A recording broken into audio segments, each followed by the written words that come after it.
Hello everyone, we're back. I'm sorry about that. Hopefully some people come into the chat. I don't know what happened there. I was getting this really weird hissing noise, so I've closed everything. I can't hear it now, so I think we're okay.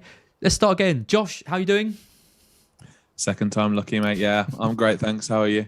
I'm good. If you're not spilling tea over your lap, I'm having issues with various different things, and yeah, I always get the blame. But it's fine. You know, you're the winner of last year's FanTeam game. I'm here to pick up the pieces when things go wrong like this. But yeah, thank you everyone for your patience. If you're listening to this not live, then we had a few technical issues, which is very unlike me.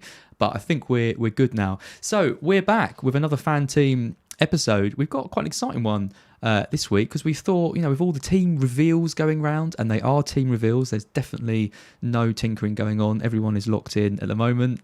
Josh and I thought we would present what we've got so far to show you kind of what our thinking is with our drafts, and for you to get early access to last year's winners draft. You're very honoured. Josh, how do you feel about sharing your drafts, being the winner of last year? Do you think are you worried it's going to give people too much of an edge and they're going to copy you too much on these shows? I'm worried it's going to hamper people and hinder them, to be honest, more than anything. So I don't want them to over trust what I'm putting and make it delve away from their own thoughts and thought processes. But that's what I'm more worried about. I'm more than happy for people to take some of the ideas if they so desire, which is obviously the aim of this stream. So yeah, I'm more than happy to share, mate. And yours is fine to share, obviously. Yeah, well, no one's got to worry about me. No one's got to worry. It's the same as FPL. I mean, it was a big thing last year in FPL was, someone like Andy, for example, obviously with 100,000 plus subscribers, sharing his team each week. There was people who would purely just copy the moves he was making. I can never really understand how it's possible, given that Andy's moves would change throughout the week, or the ones he'd talk about on stream he might not end up doing, and then you've got price rises and things, people with different team values and stuff. I never really know how someone could just copy someone, but we do see it, and I think it is becoming more and more of an issue, I guess. I wonder if it's going to sort of come down into FanTeam, or whether it's going to be more FPL.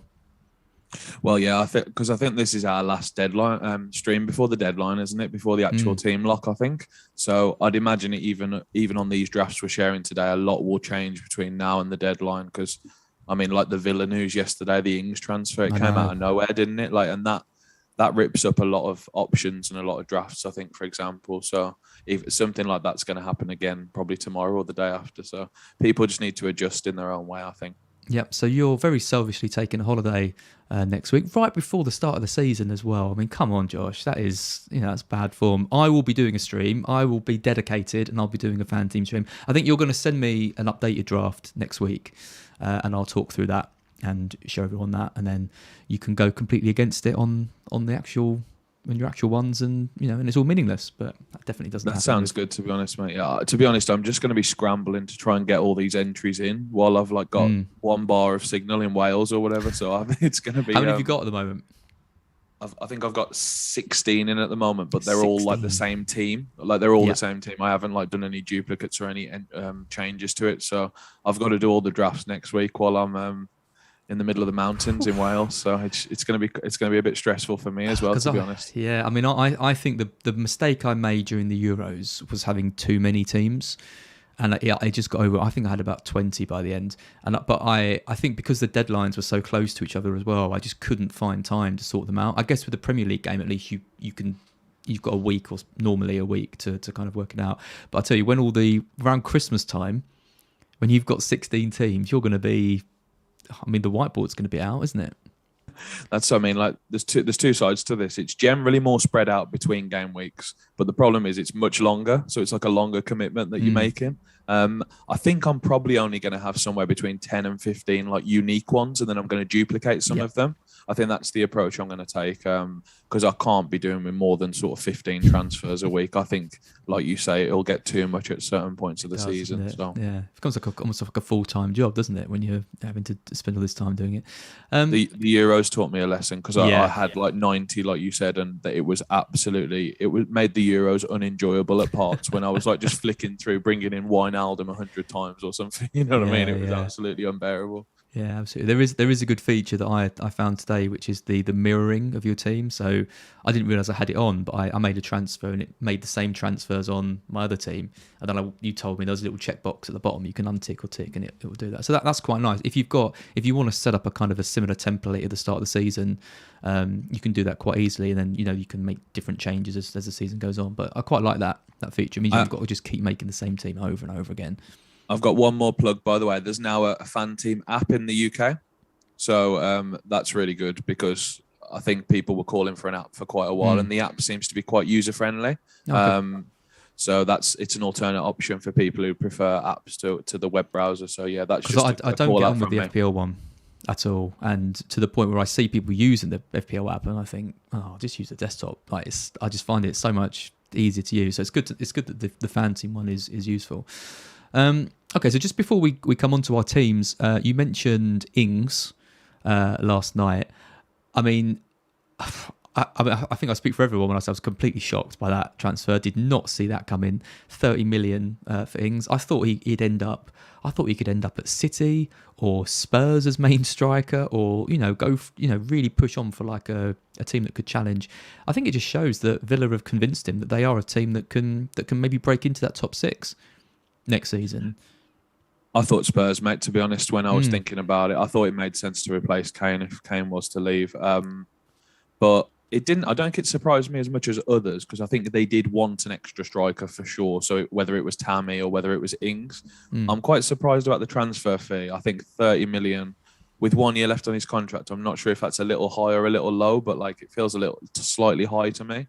But if they can pen him down, I guess it's like a 4-year contract or something, right? So they're getting a goal scorer for 4 years. So it can't be that bad business, I don't think. I mean, I think they wanted to avoid any kind of bidding war for him. So, they come in, they offer 15, 16.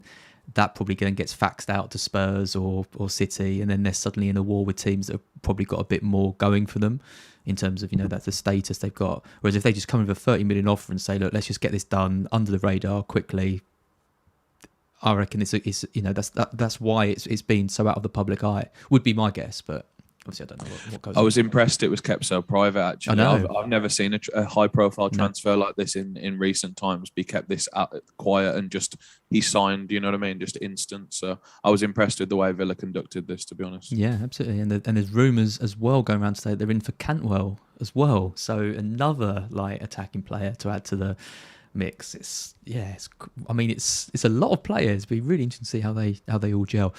Okay, right, let's look at teams. So what we've done is we've both put together our kind of best team, which is a kind of a balanced team of players that we both think are going to do quite well. We've then gone a little bit more rogue and created another team with a few more punts and players that we can chat about who we think are decent options. And that's the beauty of FanTeam. It lets you kind of experiment with some of these different guys who you think might do well. So let's come on to your first team you sent me first. So I'll just read out the players that you've put in. So we've got Bachmann in goal, we've got Van Dijk, we've got Charlie Taylor, and we've got Soufal in defence. Then it's Mane, Salah, Fernandes, Son and Dallas, and then Tony and Antonio. And then on the bench, Ruddy, White, Eiling, and G. Hurst, who isn't Jeff Hurst, the hat-trick scoring World Cup winning player. It's a 4 million Leicester forward who I'd never heard of before I had a look at your team. So, yeah, let's talk through this then. I mean, the first thing I noticed about this was you've gone cheap in defence. I mean, there's no Trent there, and Van Dijk's your most expensive defender at 6. So what's your thinking behind that? Yeah, that was a very conscious decision, I'd say. So I've been posting a few teams on Twitter this week, and that's generally the feedback that people seem to have a consensus on, that we should be moving money from the defence into the midfield and strikers. And I think I do agree with that. I think you want to be putting a lot of your money in midfield, because that's where I identify as like the place where you can spend up and like have some value for that additional investment. I've just realised, by the way, I should have Foster as my reserve goalkeeper on this, so because I like to pair the goalkeepers from the same team. Amateur hour from the former world number one. I'm really upset, but I have spotted it straight away, to be fair. So I hope that's redeemed it a little bit. But I always like to do that with the goalkeepers, like have a 4-5 and a 4 from the same team, like spend the minimum basically that you can possibly spend and have like the 1 and 2 cover. It doesn't Is that what work you're doing well. in FPL as well? Yeah, I'd imagine so. I think I'm going more Sanchez on FPL because the saves don't matter as much on that site. Yeah. But here I'm looking for a goalkeeper that's going to be in the action and making a lot of saves. Yeah, and that's a good point. I think Bachmann or Raya or someone like that might really fit that bill really well. So I've got Bachmann in goal, obviously. Van Dijk is the one spot where I am willing to spend a bit more in the defence. I think he's really good value if he's fit and if Liverpool can sort of get back to that defensive form that they had the 2 years before the last.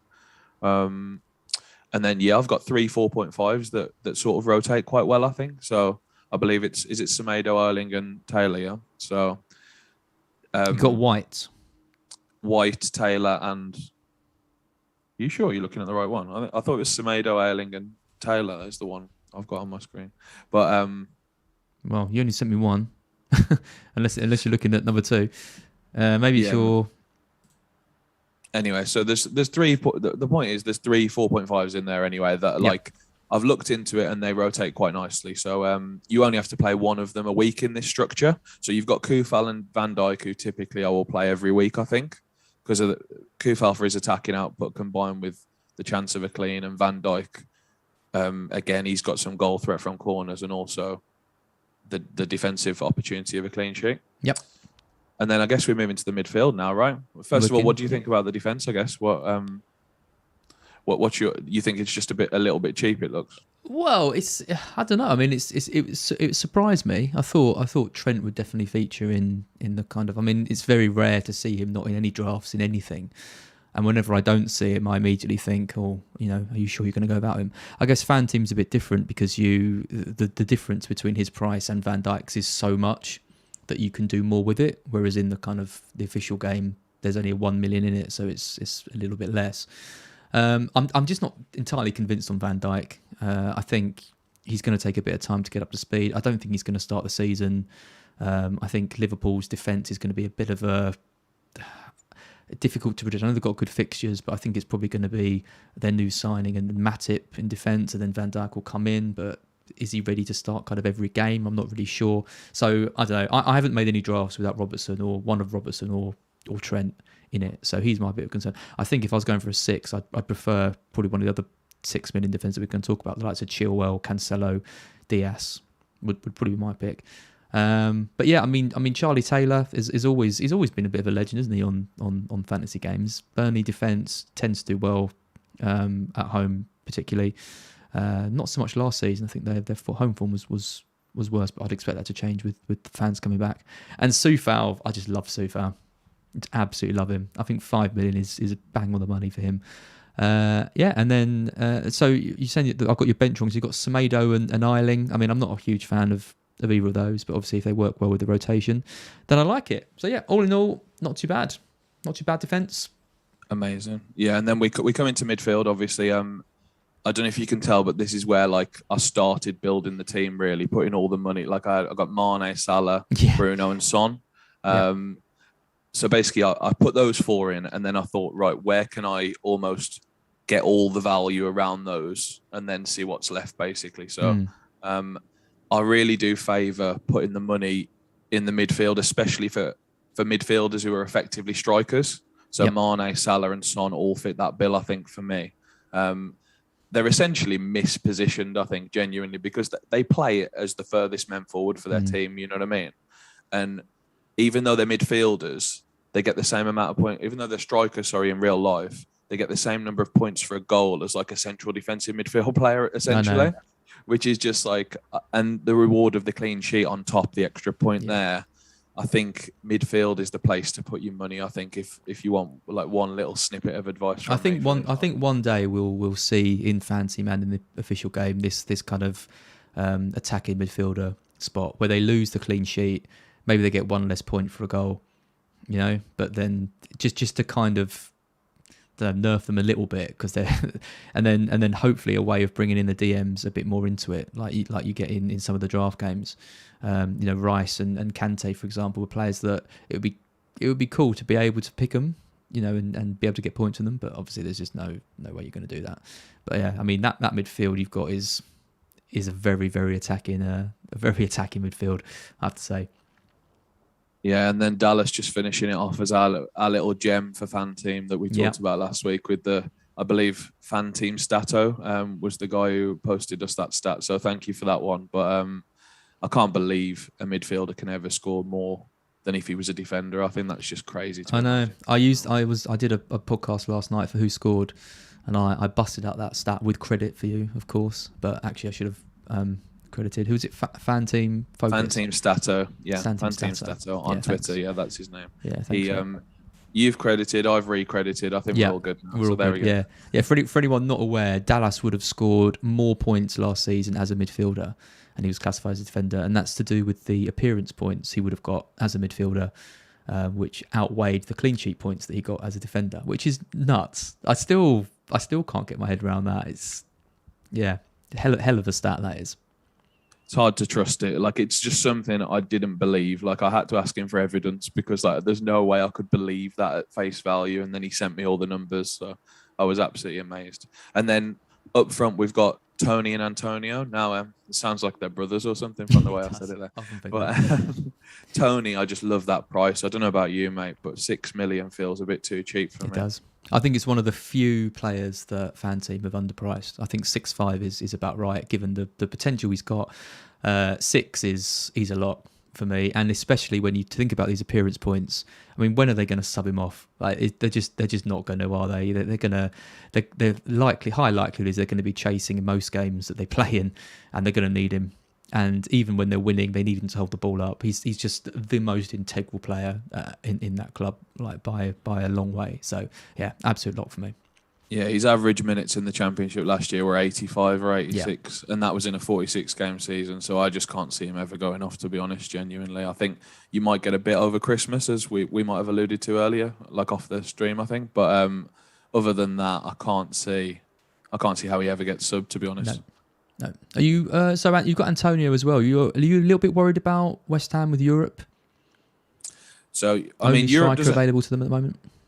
Yeah, it doesn't kick in until week 6, so I think this can be at least a 5-week punt. I think it might be worth reassessing at the 6-week mark when the Europa League starts.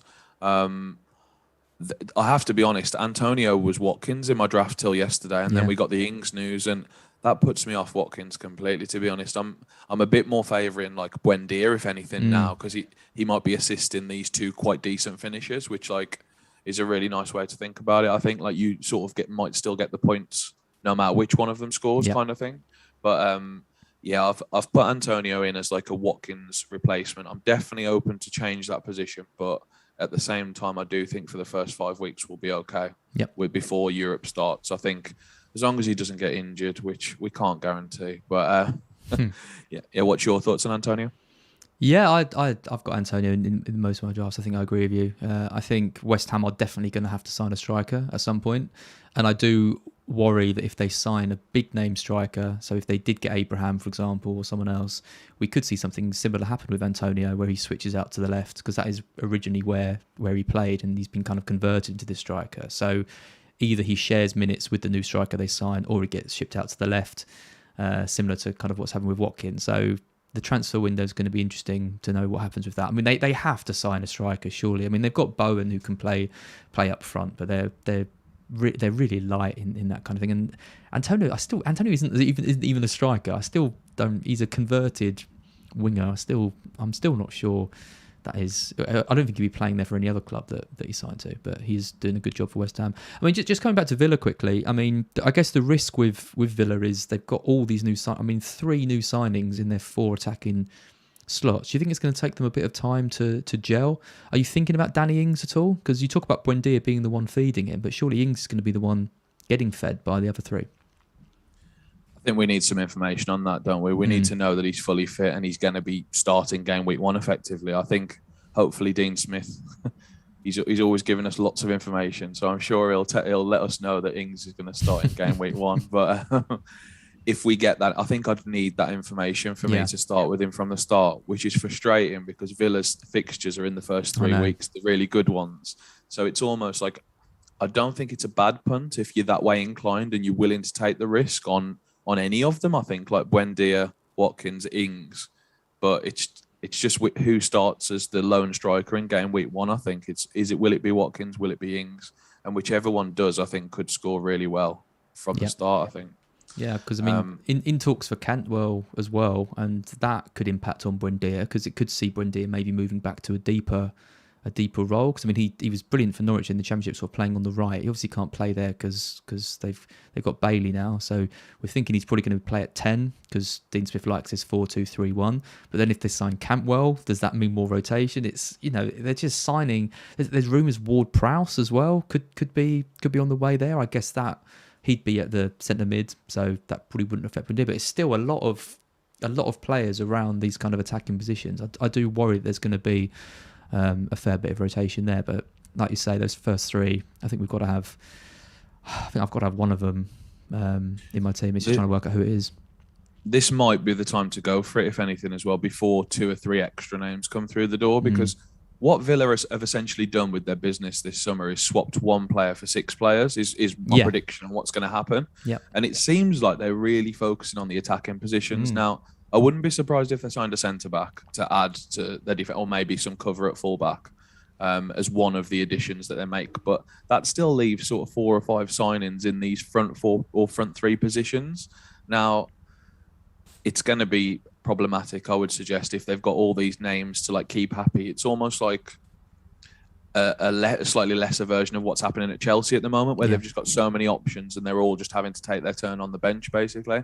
I hope that doesn't happen for Villa, but that's the way I see it going at the moment, to be honest. Yeah, same. Yeah, you kind of want the information, but I doubt we're going to get it. So it's either you take a bit of a punt on one of them, or you wait and see. But it might be too late because then the fixtures turn. Okay, let's come on to your second team. So this is your slightly more left field one. So Trent's in there for here. You got the Wolves keeper Sarr, you got Chilwell and Cancelo. So this time you got a lot of money in defence. So they completely reversed the first team that you looked at. Then you got your old mate Ward-Prowse. He's back in. Buendia, Mane, Salah, Mahrez. And then Tony and Wilson. So you've basically taken a load of money out of your midfield and stuck it in your defence, essentially. Yeah, exactly. And I think it's because I still do have some liking towards these sort of mid-price midfielders, like Ward-Prowse. If he stays at Southampton and he's on all set pieces and penalties, I don't think I can resist that with the 90-minute thing on top. I think he might just be like another gem for me like this season. Yeah. And I wouldn't blame people for going the same route either. Buendia, for the reasons I talked about, I think he's going to be nailed for the early few games. And he's got 2 really good finishes on his team now. So hopefully he can get some goals and assists, combine that and get off to the good start with Villa's good fixtures. The other different ones in here, so Trent, I think, speaks for himself. I think it's if you like the highly owned players, then I think it's a bit silly to go without him if you're not willing to take the risk against it, because he could hurt you, couldn't he? Yeah, well, I mean, the kind of expectation of him is massively ramped up again. You know, he was fought his way back into the kind of England contention, injured, missed the tournament. I don't think it was too bad an injury, and he's back now and training and stuff. And I think people are really expecting him to kick on and hopefully not go the way of like a Dele Alli, where he kind of dips and is kind of is up. But I really don't think. I think he's just too good. He's just too good to kind of fall away like he does. So yeah, I'm really tipping him to come back and have a big season. I still favour him over Robertson. I still think the 0.5 is worth it given the free kicks that he's got. Robertson does tend to start seasons strongly though, so he is someone who maybe is flying under the radar a little bit. And I think if you're desperate for 0.5, then it is the way to go.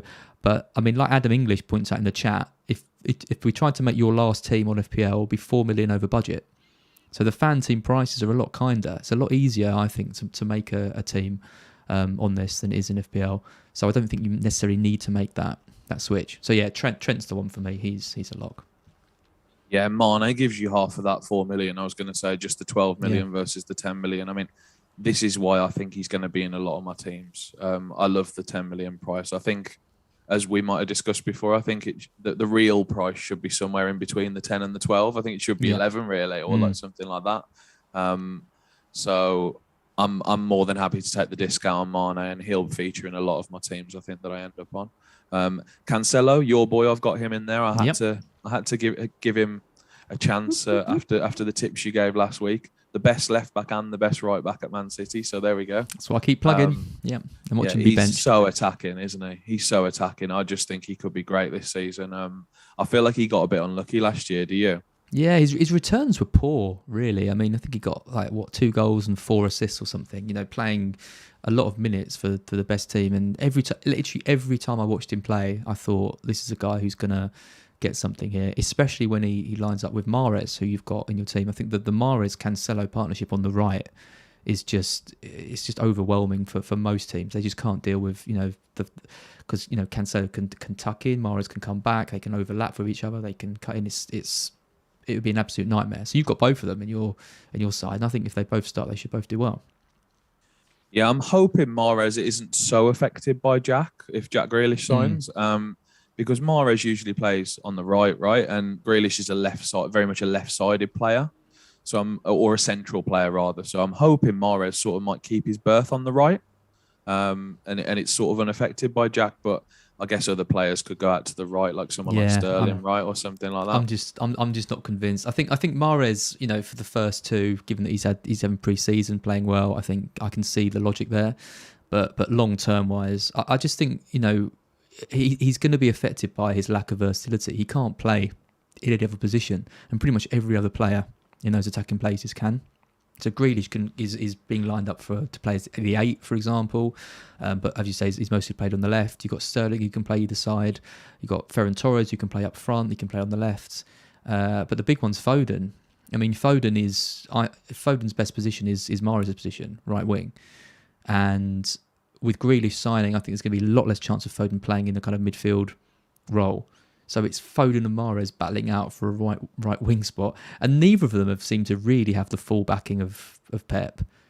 So I don't know. I just don't know what's going to happen there. I think it's going to be a 50-50 lottery, and to me, I'm just going to be avoiding that altogether, I think. I don't know if this has ever been mentioned on a podcast before, but this Man City team is quite good, isn't it? When you list it out like that, what I mean? They've got such a good team. That's excellent insight, Josh. Some more insights coming. You only get them on this one. And then I'm just going to finish off talking about this team, because then we can go on to yours, obviously. But Chilwell, I think Chelsea's defence is so good that it might be fixture proof. I know they've got a tough start, but I mean, Crystal Palace in week 1, that could be a haul, couldn't it? If you were to look at someone like Chilwell, I believe he's back and fighting to go now. Like, he's not missed any more pre-season or anything. So I think he's in line to start week 1. He didn't play last night. I don't think he was even on the bench, but I think they're looking to get him ready. That's one to monitor. Yeah, I think he should be back by week 1 for sure. Well, they've got no one else. I mean, Alonso is. I think they're doing everything they can to try and get rid of him. I really don't think he's got that much competition. They could move Azpilicueta over to the left, but I'm not sure they're going to do that. I think Chilwell's. They're going to get him fit before the start of the season, I would have thought. Yeah, and then so I've got Wilson up front. That's obviously a bit of something to talk about, I think. So he plays for a very bad team, in my opinion. But he has got nice fixtures. He is on penalties, and he does tend to get 90 minutes. So I think those are 3 really good tick boxes for FanTeam for the game, and for FPL as well. To be honest, I think he ticks some nice boxes there, and he does have some favourable fixtures to start. So I don't think he's the worst pick, and he's one of my differentials. Like, for this second differential team, I thought I'd just put him in as an alternative. Really, the only thing I'd change about this, I think, looking at it, is after what you just said about Mahrez, I did leave 1.5 in the bank on this team, so I could do Mahrez to Son, I think, and that just seems better to me. Does it you? It does, but I don't want to talk you about Mahrez and then he bangs Gameweek 1 and you hate me. I mean, I just Mahrez, as you know, and as everyone knows, is just the bane of my life. I just can never get it right with him. I always think he's nailed and then he doesn't play. I'm just avoiding him altogether. So if anyone asks me if they should have Mahrez, my answer is always going to be no. But at the same time, obviously I know what he's capable of, and I still strongly believe he's one of the best players in the league. And if he was given the right wing spot all season, I think he'd be one of the top 3 or 4 highest scoring players in the game. But I just don't trust him to play, so I can't back him. Yeah, and then I think people are either pro or completely against Mahrez. I don't think there's many in the middle. I think No. you've either had his points and had all his success, or you've had all his blanks basically. And Yeah. like, there's not many people in the middle. Just to say, the missing man in this team, as I'm sure some of you have spotted, is Bruno Fernandes. So he's the one I took out as like a bit of a differential to try and be a bit different. And as you can see, look how much money there is in all the rest of the team now, and I still couldn't spend it all. No. So like I've got like my cheapest midfielder 6.5, and that's for all five. I've got my cheapest starting defender 6 million, and that covers 3 of them. And my cheapest striker 6, and I've still got 1.5 in the bank on this team. So it does show if you do get rid of Bruno, it does stretch quite far. But I'm just not convinced I want to stretch it this far, to be honest. I think it might be just better to go with him, I think, to begin with. No, and I mean, I guess you've got the issue which affects anyone that hasn't really got Bruno is captain-wise, it's kind of Salah or no one, right? Because you're going to be trusting the yard man. I mean, you could give it to Mane with this team, but why wouldn't you go for Salah? And then you're risking it on someone like Buendia or Wilson or Mahrez or Ward-Prowse. So you're pretty much locking yourself into a Salah captain every week, I would have thought, with this team. At least Bruno gives you that extra man to consider. That's a really good point that I hadn't thought about, actually, looking at this. I think you're absolutely spot on. I think it's Salah or nothing, really, isn't it? Yeah. The thing I like about Bruno, and this might be something people haven't thought about slightly, is Bruno is my way to get to Harry Kane potentially in 2 moves, because you can just downgrade him and upgrade one of the strikers. Obviously, it sounds obvious, but I think it's sort of nice to have Bruno for that reason as well. If Harry Kane goes to Man City, I think we're all going to want him, right? Absolutely. So yeah, I think Bruno is a nice to have, and if Harry Kane doesn't move for whatever reason, Bruno's a fine hold, obviously, but I think he's really nice to have as like a pretty safe player that you're still willing to lose for Harry Kane. And I think that's the route I would probably go down if I was to get Kane with a team similar to this one. I think that's an excellent point. And I think if you haven't got that option, I think you're going to have to wildcard. There's no other way of getting him. You're not going to move around 3 players or whatever to do it. You're going to just play that early. So yeah, I don't know. I personally think having 2 premiums is still the way to go. And yeah, for most of my balanced teams, I'll definitely be having Salah and Fernandes in, which you had in your first team, right? Yeah, absolutely. Yeah. Should we move on to your first one? Let's move on to my first one. Yeah. So I've got Sanchez in goal. I've got Robertson currently, but I think I'd find a way to upgrade him to Trent, like I said. I don't mind Robertson though, but I do think Trent is probably the better one. Dean, Soufal. I've got your mate Ward-Prowse. That's purely based on your loving for him over the last few weeks. Salah, Fernandes. I've got Mason Mount in there, and I've got Smith Rowe as well, who I really like. And then up front, I stuck Danny Ings in. I just put him in, and I put Antonio in. And then on my bench, I've got Tony. So I'm not playing him in the Arsenal game, but then I could bring him on. The idea would be similar to my FPL team, would be bring Tony on for Smith Rowe. When the fixtures are better for Brentford and less good for Arsenal. And then I've got White and Smaila. So I've actually got quite a bit of money on my bench. So I'll probably take some of that out and invest in a bit more. I guess some of my kind of slightly different picks. I mean, I've got Mount in there. I mean, there's all this talk about Chelsea signing Lukaku, as you know, and bringing him in for 100 million or whatever. I'd be tempted by him. I think he's kind of exactly what they need. It'd be a hell of a signing if they can get him. I wonder how that affects the likes of Havertz and Werner and all these guys. I just think Mount is going to play, right? Mount's versatility means he's going to play, and the chances he creates last season were up there with some of the best players in Europe. And if he's got Lukaku to feed, you've got to think he's going to get a hell of a lot more assists this season. So I thought he probably seems to be quite a good fan team pick. So I was going to run him by you. Absolutely. So I think Mount is probably the least effective player by Lukaku in terms of losing minutes, but I think he could obviously be really positively affected if Lukaku starts finishing some of the chances he lays on for him, perhaps.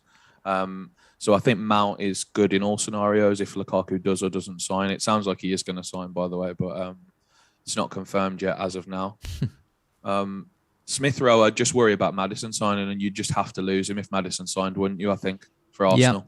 Yeah, you would. It's going to rumble on, favourites. isn't it? I know it's going to rumble on. Maddison signing would probably kill my two favourite players at the moment in Maddison and Smith Rowe. It'd be a massive shame. I think Smith Rowe at 10 would be gold. I think he'd be gutted if they went and spent 70 million on Maddison, because as much as I like Maddison, I think Smith Rowe has the potential to be as good, if not better, as him. So to be given the number 10 shirt and all the Sun to be saying, oh, you're going to be our kind of creative hub, and then for them to go and spend all that money on Maddison, who I don't think is he's not like a world-class elite 10. I think he'd be gutted. I'm just not convinced they're going to spend 70 million on him.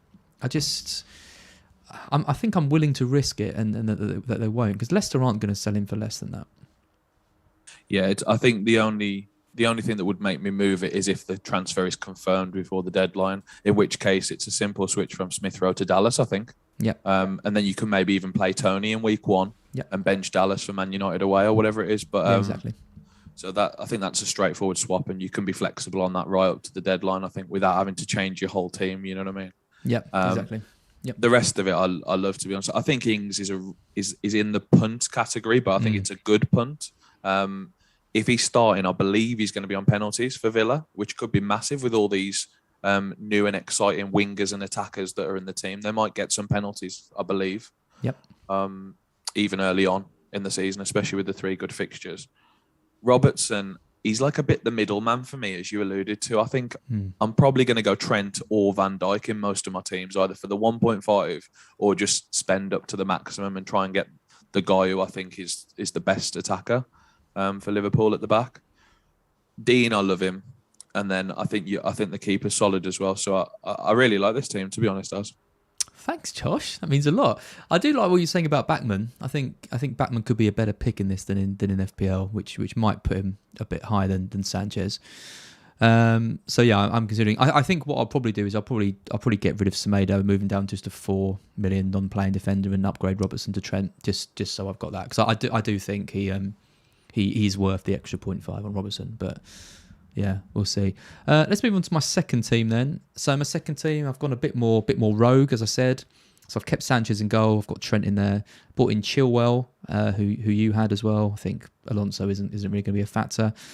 Creswell I've brought in. So Creswell is a team I barely see in any sides in FPL or this. He's 0.5 more than Soufal, which is why. But at the same time, I mean, 10 assists last season for Palace? Doesn't seem to matter where he plays, on the left or at centre back. So attacking. You've got to think West Ham's output's going to be a bit reduced, given Europe. But I really like Creswell at 5.5. I think he's a player that could fly under the radar a bit. Yeah, so I think he's a good option in his own right, and I think he is 0.5 worth 0.5 more than Kufal. So I think it does make sense, the pricing. I found whenever I've been drafting and I've had him in, I always just use the 0.5 there to go down to Kufal to find the 0.5 for something else, like you said, Robertson to Trent or something like that. I think he's always in my thoughts, but I think he's someone who never quite makes the build for me in the end. But I might have to put him in like one of my entries, for example. I think that he is the sort of defender who can explode and get like double-digit hauls 2 or 3 weeks in a row or something like that. So I think he is still in play. I think it's a little bit similar to the Trent and Robertson idea. Like it's good pricing, because Trent, I think, does give you that extra bit of 0.5 over Robertson, but at the same time, Robertson could easily hit a 10, 12 pointer and Trent gets 6 or 7. And I think the same is definitely true with Soufal and Creswell. I think you pay the extra 0.5, but you're getting a little bit more for Creswell. Like the fact he's on some of the set pieces, the fact he got double the amount of assists as Soufal last season. You pay that premium, but you know, it could be worth it. But I think in FPL, you need the money a little bit more. Whereas in this, I think you could afford probably, like I could downgrade my bench quite easily in the last team and upgrade both Robertson and Soufal to Creswell and Trent. And then I've got the kind of the better options in essence. And I was doing quote marks, but you probably can't hear me. Okay, so in midfield, I've gone for Salah and Mane. Like you said, I think, you know, Mane at 10 is definitely worth it with the fixtures I've got. I stuck Son in from the start. I think it'd be interesting to see what Spurs do, whether they sign a new striker. They should have to, surely. But if they don't, and he's out of position, you know, playing for Spurs, and once the City game's over with, they've got a fairly decent run as well. So I think he's an important one to consider. And then I put in Jack Harrison. We talked on the last pod about the Dallas, Harrison, Rafinha, you know, kind of thing, and sort of Harrison sort of slap bang in the middle. It's not as easy as getting Rafinha on this game because you've got to pay $1 million more. And I think Harrison should be worth it. Like you said, though, you've got that bit of a worry about his minutes being, taken off and stuff. So maybe Dallas still is the better pick. Would you still go for Dallas over Harrison and save the $1 million? So again, I think they've just nailed the pricing on the 3 leads, guys. I think as you go up $1 million, you're getting more for your money. So like Harrison's better than Dallas, and in terms of our overall points, and Rafinha will probably be better than Harrison for $1 million as well. But it's just you've got to just position it. I think psychologically, as I mentioned to you on the last one, I'm not going to pay 7.5 for Rafinha when he's 6.5 on FPL. I'd just rather have him on my FPL team and not move him all season. Basically, that's probably the route I'm going to take. Harrison is absolutely finely priced. I think him, Ward-Prowse and Wendy are all great for 6.5, isn't it? They all are, I think. Is Harrison 6.5? Yeah. Mm-hmm. I think it's a decision there. I think I would still lean toward Prowse for the reasons I said on mine. Just the 90-minute thing, the penalties is big versus Harrison. I think if Southampton can get like 5 penalties over the season, even 5 will make a big difference to his overall numbers.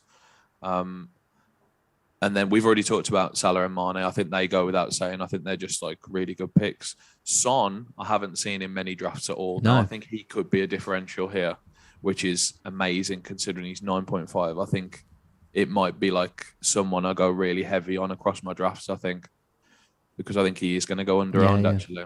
On all the drafts I've seen on Twitter, I did a stream for FanTeam Focus last week, for example, and we looked at 5 drafts and none of them had a Tottenham player in, let alone Son. Yeah. So, well, they're a team that people don't really want to invest in because we're just not sure what they're going to be like. I mean, Nuno, I've said a few times, I think he was probably 3rd or 4th choice manager for them. He's going to be bringing in a whole new system. I think Kane is obviously the whole Kane thing's rumbling on.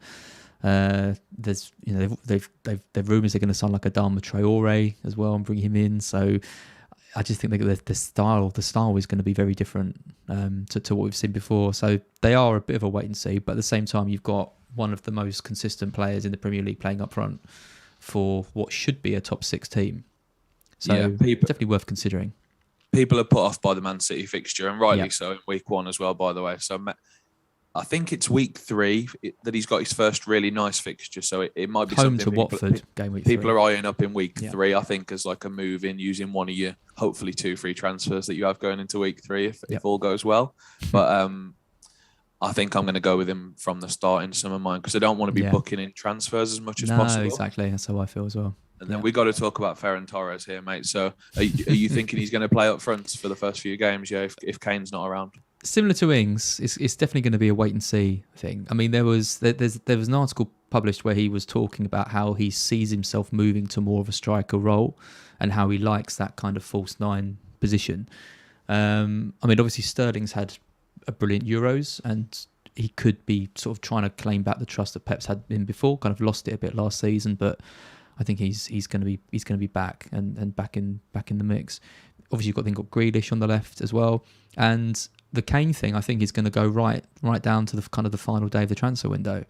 I think I kind of keep flip flopping between thinking they're going to get him one day and then thinking they're not. I mean, I just can't see them spending 100 million on Grealish and then 120 million on Kane. But equally, surely Kane isn't going to stay at Spurs, and where else is he going to go? There must be something there. There's been a bid rejected, a few weeks ago, so he probably will end up moving. But until then, they're going to have to play someone at false 9, and I think it could be Torres. So it's just trying to target that Norwich game really in game week 2. Obviously, if there's more of a doubt, then I probably won't go for it. But this is the beauty of FanTeam. Like I keep saying, you can take a bit of a risk on these players, and if he doesn't play, then it's not the end of the world because hopefully one of my other teams can pick up slack. Yeah, you got to factor in that Man City haven't spent 200 million on left backs and right backs this summer as well. So maybe they have got a bit in the kitty, for some good players like Kane and Grealish or something like that. But why does Pep come out in an interview and say, "Oh, we haven't got any money. It's really difficult in the market, like blah blah blah," and then we're going to spend 220 million on 2 players? Like it's.